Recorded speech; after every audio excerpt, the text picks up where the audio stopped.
한국은행 금리 인하와 일본 금리 인상. 2024년 11월 한국은행은 금리를 인하하며 국내 경제 회복을 목표로 하는 정책을 발표했습니다. 그러나 외국인 투자자들의 반응은 부정적이었으며 이는 주로 금융 안정성, 가계부채, 그리고 외환시장에 대한 우려 때문입니다. 이러한 금리 인하가 둔촌주공과 같은 대규모 부동산 프로젝트의 회생에 긍정적인 영향을 미칠 수 있지만 그로 인한 부작용도 무시할 수 없습니다. 특히 금리 인하가 부동산 시장 과열을 부추기고 더 높은 가계부채를 초래할 수 있기 때문에 신중한 접근이 요구됩니다. 금리 인하는 대출 금리를 낮추어 기업과 가계의 대출 부담을 줄여주며 이를 통해 소비와 투자가 촉진됩니다. 특히 경기 둔화가 지속되었던 한국 경제에서 금리 인하는 경제 성장을 자극하는 중요한 정책 수단입니다. 또한 금리 인하는 원화 약세를 유발할 수 있으며 이는 수출 기업들에게 유리하게 작용할 수 있습니다. 원화 가치 하락은 한국 제품의 가격 경쟁력을 높여 수출 증가를 촉진할 수 있습니다. 금리 인하는 주택담보대출 이자 부담을 줄여 부동산 시장을 활성화시키는 효과를 가져올 수 있습니다. 이는 일부 대형 재개발 프로젝트, 예를 들어 둔촌주공 같은 프로젝트의 분양 촉진에도 긍정적인 영향을 미칠 수 있습니다. 한국은행의 금리 인하는 단기적으로는 수출과 내수 촉진을 목표로 하겠지만 몇 가지 주요 리스크를 동반합니다.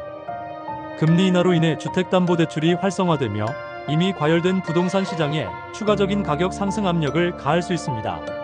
이는 주택 가격의 불안정을 초래하고 서민들의 주택 구매 부담을 가중시킬 수 있습니다.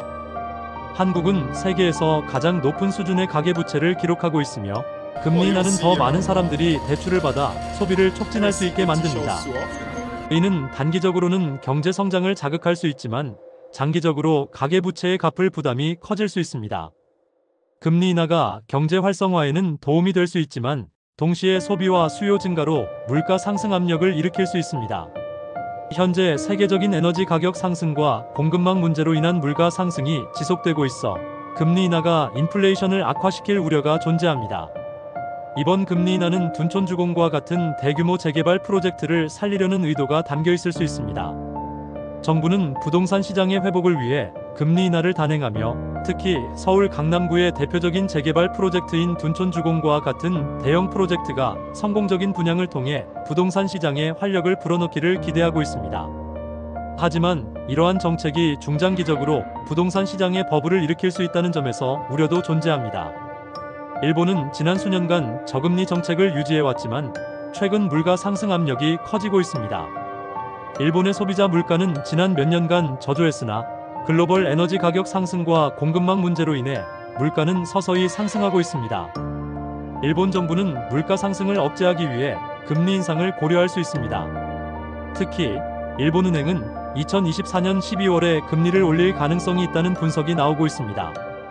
일본의 금리 인상은 일본과 한국 간의 금리 차이를 더욱 확대시킬 수 있으며 이는 엔캐리 트레이드를 촉발할 수 있습니다. 엔캐리 트레이드는 일본의 저금리를 활용해 엔화를 대출받고 금리가 더 높은 국가에 투자하는 전략입니다. 일본이 금리를 인상하면 일본의 금리 차이가 줄어들어 엔캐리 트레이드가 줄어들 수 있지만 만약 한국이 금리를 인하하는 상황에서 일본이 금리를 올리면 일본 엔화의 가치 상승과 더불어 외환시장에서는 큰 변화가 있을 수 있습니다. 일본 금리가 인상되면 일본 엔화가 강세를 보일 가능성이 있습니다. 이는 원화 약세를 유발할 수 있으며 한국의 외환시장과 주식시장에 큰 영향을 미칠 수 있습니다. 엔캐리 트레이드는 일본 엔화의 저금리를 활용해 해외 자산에 투자하는 방식이기 때문에 일본 금리가 인상될 경우 이러한 흐름이 약화되거나 일본 투자자들이 자금을 되돌릴 가능성도 있습니다. 이로 인해 원화가 더욱 약세를 보일 수 있으며 외환시장에서의 변동성이 커질 우려가 있습니다. 한국은행의 금리 인하는 단기적으로는 내수 및 수출을 촉진하려는 목적이 있지만 장기적으로는 부동산 시장 과열, 가계부채 증가, 그리고 물가 상승 압박 등 여러 부작용을 동반할 수 있습니다. 또한 일본의 금리 인상 가능성은 한국 경제에 영향을 미칠 수 있으며 엔캐리 트레이드와 같은 외환시장 불안정성을 초래할 수 있습니다. 따라서 금리 정책에 대한 신중한 접근과 해외 경제 상황에 대한 면밀한 모니터링이 필요합니다. 1999년 한국 IMF 구제금융 때 일본의 엔캐리 자금의 유출보다 외환 관리 실패가 주요 원인이었지만 간접적으로 큰 영향을 준 것도 분명합니다. 12월 일본 정부의 금리 인상이 심히 걱정이 되며 이번 한국은행의 금리 인하가 둔촌 주공을 살리고 국가 경제를 무너뜨리는 정책이 아닐까 우려스럽습니다. 일본이 금리를 올린다면 일본 주식을 사거나 우리나라 곳버스를 담아야겠습니다. 구독과 좋아요는 대박납니다.